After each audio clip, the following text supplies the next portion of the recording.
అంతటా నేను మెట్ల వంటి నిర్మాణమును చూచితిని. అవి భూమి మీద నుండి ఆకాశమునకు అంటెను. ఆ మెట్లెంతో నునుపుగా తళతళ మెరుగు రాతిని పోలి ఉండెను. అసలేంటిది?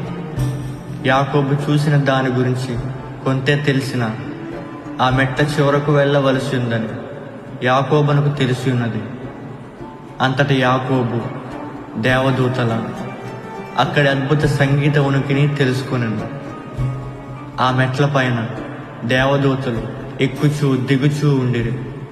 ఒక్కొక్క దేవదూత ఒక్కొక్క ప్రత్యేకతను కలిగి ఉండెను. వారి కనులు స్ఫటికము వలె మెరుగుచుండెను. అంతటి యాకోబు ఒక స్వరమును వినెను. అది ఎంతకు ముందెన్నడూనూ విననిది. ఆ స్వరము సముద్ర ఘోష వలె మండుచున్న అగ్ని చప్పుడు వలె ఉండెను. ఆ స్వరము నా ఎముకలను వణికించెను.